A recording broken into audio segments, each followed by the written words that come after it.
Bienvenue donc à tous dans ce bulletin d'information pour diverses infractions. 16 individus se trouvent actuellement dans le collimateur de la police républicaine. Selon PIS FM, les mises en cause ont été récemment interpellées à Godomain, dans la commune d'Abomey-Calavi, lors d'une opération policière d'envergure menée par les éléments du commissariat de Godomain. L'opération ayant conduit à l'interpellation des prévenus a duré pendant plusieurs jours, soit du 21 au 27 avril 2025. Parmi les présumés délinquants, une personne est arrêtée pour avoir volé, 6 autres pour détention et commercialisation de cannabis. De même, 7 personnes sont épinglées pour trafic de produits psychotropes et 2 pour défaut de présentation de pièces d'identité. Lors de l'opération, les forces de l'ordre ont également réussi à récupérer 3 motos volées, des tournevis et couteaux, ainsi qu'une quantité importante de comprimés psychotropes et de chanvre indien.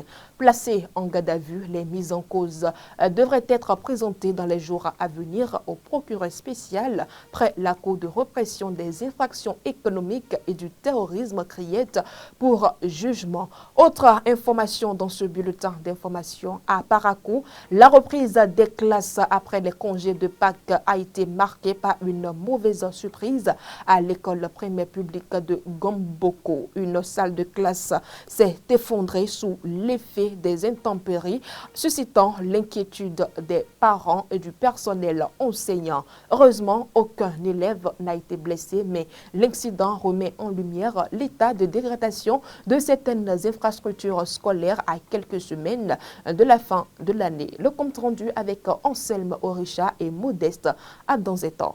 Alors que l'école béninoise a rouvert ses portes ce vendredi 2 mai 2025 après 2 semaines de congés de Pâques, les acteurs de l'école primaire publique Gomboko, située dans le premier arrondissement de Parakou, sont confrontés à une grave difficulté. Une salle de classe de CE2 s'est écroulée à la suite des premières pluies accompagnées de vents violents qui se sont abattus sur la ville. Plus de peur que de mal, aucun blessé ni de perte en vies humaines n'est à déplorer. Toutefois, d'importants dégâts matériels ont été enregistrés. Comme vous l'avez constaté, les dégâts sont là. La première pluie a démoli notre salle de classe qui abrite les élèves du CE2. La chance que nous avons, ça s'est passé en week-end. Les enfants n'y étaient pas et il n'y a pas de dégâts en vies humaines. Mais les dégâts matériels sont un peu lourds. Et donc, toutes nos tentatives pour quand même faire un effort et quand même réhabiliter ont été vaines. Mais néanmoins, nous avons pu toucher le coordonnateur 1 de l'association des parents d'élèves dans la commune de Parakou. Jusque-là, un retour n'a pas été fait. Cette situation qui ralentit déjà les activités pédagogiques au niveau de la classe de CE2, alors même que l'année scolaire touche à sa fin, interpelle. Le trésorier de l'association des parents d'élèves de l'EPP Gomboko lance un cri du cœur à l'endroit des autorités communales ainsi qu'aux bonnes volontés. L'appel que nous lançons, nous demandons à nouveau l'aide des autorités de la commune de Parakou à venir secourir les enfants de l'EPP Gomboko, notamment ceux de la classe de CE2, pour qu'ils puissent quand même être au même pas que les autres, afin que les élèves quand même puissent reprendre les cours le plus tôt possible, parce que c'est le retour des congés de Pâques. Faut-il le préciser, selon nos recoupements, des démarches ont été entreprises auprès des autorités municipales et une réaction est attendue afin de corriger la situation dans un délai raisonnable. Et pour finir ce bulletin d'information, mesdames et messieurs, le comité d'orientation et de supervision du Hadj a exigé des sociétés agréées qu'elles remboursent d'ici le 12 mai prochain les candidats au pèlerinage ayant réglé le frais après l'atteinte du quota national.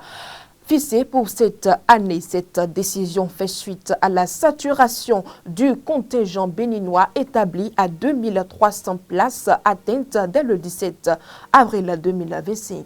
Les personnes concernées sont donc invitées à se rapprocher rapidement de l'agence agréée auprès de laquelle le paiement a été effectué. Le COS a également précisé que tout manquement ou irrégularité dans le processus de remboursement devra être signalé sans attendre à l'agence pour la gestion de la logistique des officiels afin d'assurer la transparence des opérations. Mesdames et messieurs, c'est la fin du bulletin d'information. Merci d'être toujours en notre compagnie. Nous allons à présent marquer une courte pause publicitaire.